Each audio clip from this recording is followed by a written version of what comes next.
শীতের বিভিন্ন ধরনের সবজি নর্মাল ফ্রিজে কিভাবে সংরক্ষণ করলে 1 মাসেরও বেশি বা রমজান মাস জুড়ে ভালো থাকবে তার সঠিক পদ্ধতি শেয়ার করব আজকের ভিডিওতে। হ্যালো এভরিওয়ান, আসসালামু আলাইকুম। এখন শীতের সিজন, আর এই শীতের সিজনে বিভিন্ন ধরনের সবজি পাওয়া যায় বাজারে, আর দামটাও কিন্তু থাকে অনেকটাই কম। তাই কম দামে বেশি সবজি কিনে আপনারাও কিন্তু মাস জুড়ে বা রমজান মাস জুড়ে সংরক্ষণ করে রাখতে পারেন সঠিক নিয়মে নর্মাল ফ্রিজে। সঠিক নিয়মে এইভাবে সবজি সংরক্ষণ করলে 1 মাসেও কিন্তু সবজিগুলো তাজা এবং ফ্রেশ থাকবে। কি কি সবজি সংরক্ষণ করেছি চলুন দেখে নিই।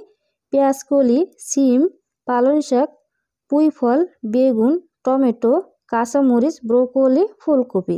তো চলুন দেখে নিই আজকের এই সবজি সংরক্ষণ পর্বটি। শীতের সিজন কিন্তু প্রায় শেষের দিকে, আর এই সময়টাতে কিন্তু বাজারে প্রচুর পরিমাণে শীতের সবজি পাওয়া যায়, আর দামটাও থাকে কিন্তু অনেকটাই কম। তাই বেশি করে কিন্তু আপনারা কিনে নর্মাল ফ্রিজে সংরক্ষণ করে রাখতে পারেন। আমরা যেহেতু 2 জন মানুষ, তো এখানে আমি 11 রকমের সবজি নিয়েছি, এগুলোকে সংরক্ষণ করে দেখাবো। তো বাজার থেকে এই সবজিগুলো নিয়ে আসার পরে প্রথমে আমি এগুলোকে পানি দিয়ে 5 মিনিট এভাবে করে এর ভিতরে রেখে দিব। আপনারা চাইলে কিন্তু বড় ধরনের একটা গামলার ভিতরে বা পাত্রের ভিতরে দিয়ে পানিতে ভিজিয়ে রাখতে পারেন। ফুলকপিতে যদি পোকা থাকে সেটাও চলে যাবে, আর এখানে কিন্তু অনেকটাই বালু বা ময়লা থাকে সেটাও চলে যাবে, আর কোনো রকম যদি কেমিক্যাল থাকে সেটাও কিন্তু কিছুটা হলে চলে যাবে। তো আমি সবগুলো সবজি পরিষ্কার করে একটা স্ট্রেনারে বা এরকম ডালাতে উঠিয়ে রাখবো পানিটা ঝরে যাওয়ার জন্য। তারপর একটা সুতি কাপড় দিয়ে তার উপরে রেখে দিব। চাইলে কিন্তু আপনার ফ্যানের বাতাসে রেখে পানিটাকে শুকিয়ে নিতে পারেন। তো পানিটা আমি এভাবে সুতি কাপড়ের উপর রেখে পানিটাকে শুকিয়ে নিয়েছি। আমরা যেহেতু 2 জন মানুষ, আর একদিনে কিন্তু আমি 11 রকমের সবজি সংরক্ষণ করে দেখাবো, তাই অল্প করে আপনাদের মাঝে সংরক্ষণ করে দেখাচ্ছি। তো প্রথমে পেঁয়াজ কলিটা সংরক্ষণ করব, তো এটাকে ভালোভাবে কিন্তু পানি দিয়ে পরিষ্কার করে শুকিয়ে নিয়েছি, মানে পানিটাকে শুকিয়ে নিয়েছি। তারপর একটা তোয়ালে দিয়ে খুব ভালোভাবে মুছে নিলাম যদি পানি থাকে সেটা। তারপর এভাবে ছোট 2 টুকরো করে নিলাম। যেহেতু আমি জিপলক ব্যাগের ভিতরে এটা রাখবো বা এয়ারটাইট বক্সে রাখবো, এতটা কিন্তু লম্বাটে ব্যাগ বা এয়ারটাইট বক্স আমার কাছে নাই, তো আমি এভাবে মাছ বরাবর কেটে নিলাম। তারপর এভাবে করে জিপলক ব্যাগের ভিতরে রেখে দিব। জিপলক ব্যাগের ভিতরে কিন্তু বাতাস থাকে, এই বাতাসটা কিন্তু অবশ্যই বের করে নিতে হবে, তা না হলে কিন্তু 1 মাস কেন 15 দিনও কিন্তু এই পেঁয়াজ কলিটা ভালো থাকবে না। এর ভিতরে কিন্তু পানি জমাট বেঁধে এটা পচে যাবে। তো ভিতর থেকে বাতাস বের করার জন্য আমি এরকম একটা যে স্ট্র আছে বা পাইপ আছে ছোট ধরনের, সেটা নিয়ে মুখ দিয়ে বাতাসটাকে টেনে বের করে নিলাম। অবশ্যই কিন্তু এই কাজটা করবেন, আর যখনই আপনারা ফ্রিজ থেকে বের করবেন আপনাদের প্রয়োজন মতো নিয়ে আবারও কিন্তু বাতাসটাকে বের করে তারপর নর্মাল ফ্রিজে রেখে দিবেন। দেখবেন যে 1 মাসেরও বেশি সময় ভালো থাকবে।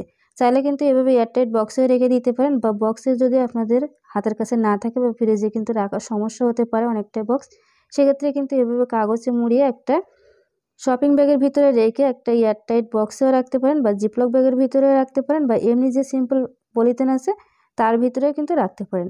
তো এভাবে করে আমি পেঁয়াজকলিগুলো সংরক্ষণ করে নিলাম। এখানে 1 কেজি পরিমাণ পেঁয়াজকলি আছে, তো এটাকে রেখে দিলাম। এখন আমি সংরক্ষণ করে দেখাবো পালং শাক।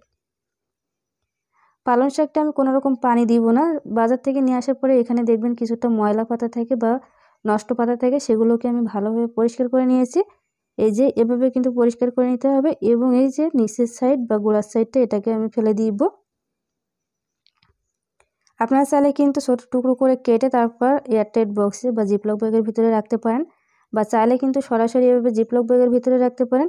তো শাকটাই কিন্তু বেশি দেখবেন বেশ কিছুদিন রাখার পরে পানি জমাট বেঁধে যায়, সেক্ষেত্রে আপনারা এই কাজটা করে নেবেন, তাহলে কিন্তু মাসের পর মাস ভালো থাকবে।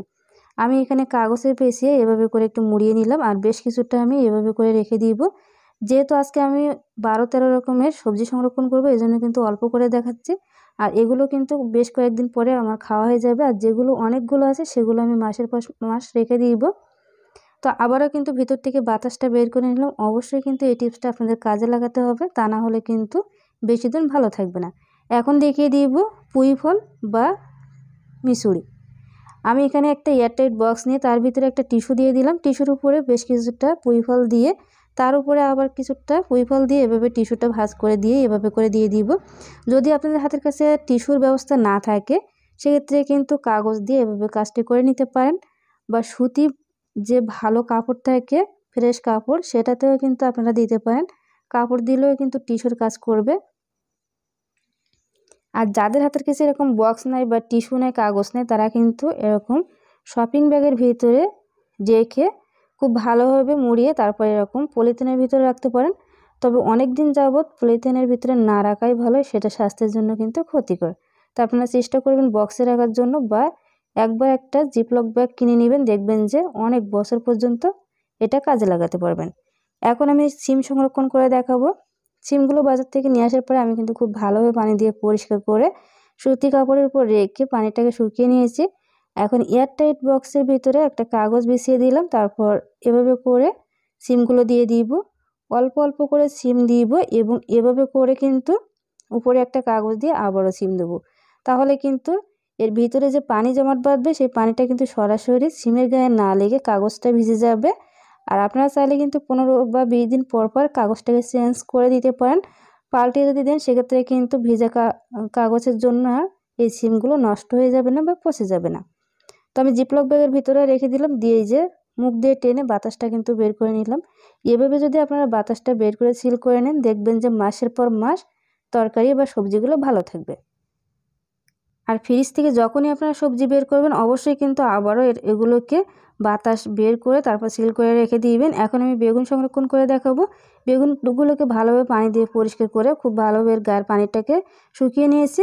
আপনারা একটু চেষ্টা করবেন এর গায়ে একটু সয়াবিন তেল বা সরিষার তেল মাখিয়ে যদি অনেকগুলো সংরক্ষণ করেন, সেক্ষেত্রে কিন্তু ফ্রিজে রাখার পরে এই বেগুনগুলো আর শুকিয়ে যাবে না বা অনেকটাই রুক্ষ হয়ে যাবে না, একদমই কিন্তু তাজা বা ফ্রেশ থাকবে। তো আমি যেহেতু অল্প করে সংরক্ষণ করে দেখাচ্ছি এই জন্য কিন্তু তেলটা দিলাম না। আপনারা চেষ্টা করবেন তেলটা মাখিয়ে তারপর রাখার, সেক্ষেত্রে কিন্তু টাটকা বা ফ্রেশ পাবেন। এখন সংরক্ষণ করে দেখাবো টমেটো। টমেটোর এই যে উপরের অংশটা আছে কলি বা ফুল, এটা সহ কিন্তু আপনারা পানি থেকে পরিষ্কার করে তারপর উঠিয়ে এভাবে করে পানিটাকে মুছে নেবেন বা শুকিয়ে নেবেন। তারপরে কিন্তু উপরের বুটাটা ফেলে দিবেন, কারণ এই বুটার অংশে কিন্তু অসংখ্য পরিমাণ ছিদ্র থাকে। আপনারা যদি ছিদ্রটা মানে এটা খুলে এই অংশটা বুটাটা ফেলে তারপর যদি পানি দিয়ে পরিষ্কার করে নেন, সেক্ষেত্রে কিন্তু ওইখানটায় পানি যাবে বা শুকাতে অনেক সময় লাগবে। তো খুব ভালোভাবে পানি দিয়ে পরিষ্কার করে আমি টিস্যু দিয়ে বা তোয়ালি দিয়ে কিন্তু খুব ভালোভাবে মুছে নিয়েছি। এখন টিস্যুতে এভাবে একটা একটা করে পেঁচিয়ে রাখতে পারেন বা কাগজে মুড়িয়ে রাখতে পারেন।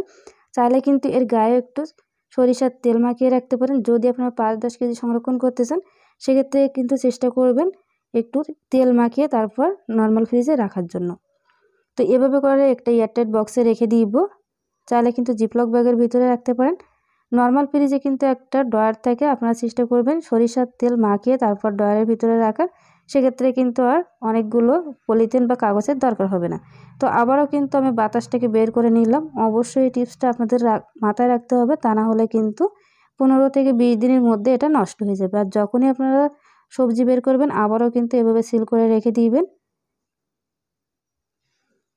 যে জিনিসটা না হলে কোনো গৃহিণীর রান্না কমপ্লিট হয় না, সেটা হলো কাঁচামরিচ। এই কাঁচামরিচটা কিন্তু কম বেশি সবার বাসায় থাকে।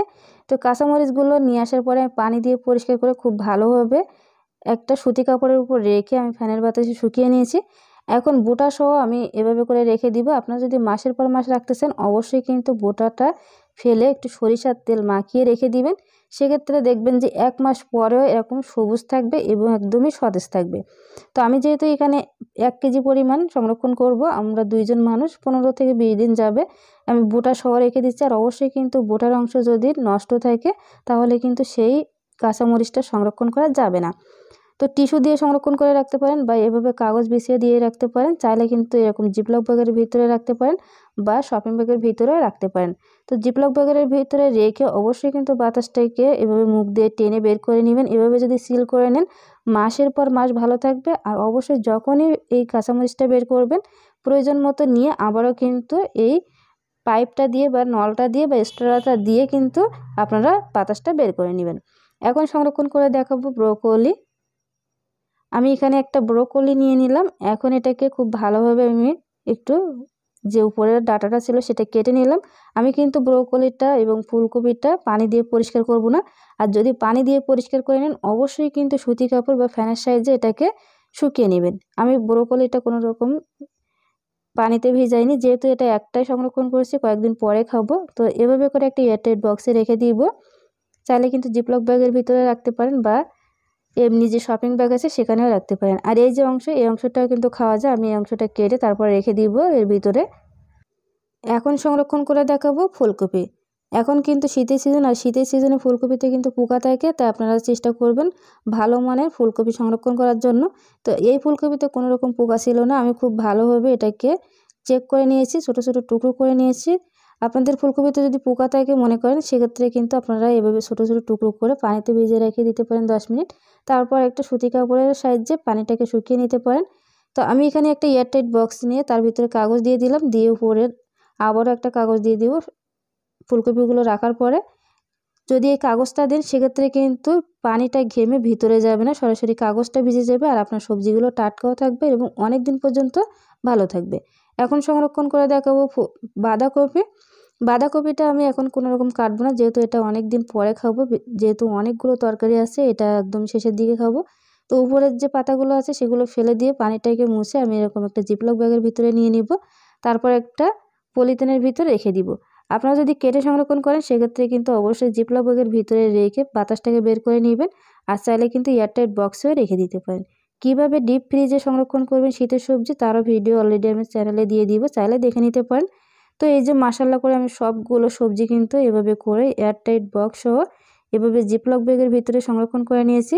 এখানে আছে পুঁই ফল, তারপর পেঁয়াজ কলি, সিম, পালং শাক, বাঁধাকপি, ফুলকপি, ব্রোকলি, টমেটো, কাঁচামরিচ। এখানে মোট 11 রকমের সবজি আছে। তো এগুলোকে আমি সংরক্ষণ করে দেখালাম। আপনাদের কাছে যদি ভালো লাগে অবশ্যই কিন্তু লাইক দিতে পারেন। তো কীভাবে ফ্রিজে রাখলাম সেটাও দেখিয়ে দিলাম। অলরেডি কিন্তু আমার চ্যানেলে নর্মাল ফ্রিজে কীভাবে বিভিন্ন ধরনের সবজি সংরক্ষণ করতে হয় তার ভিডিও দেওয়া আছে, ডিসক্রিপশন বক্সে লিঙ্ক দিয়ে দেবো, দেখে নেবেন। তো দেখা হবে পরবর্তী ভিডিওতে। আসসালামু আলাইকুম।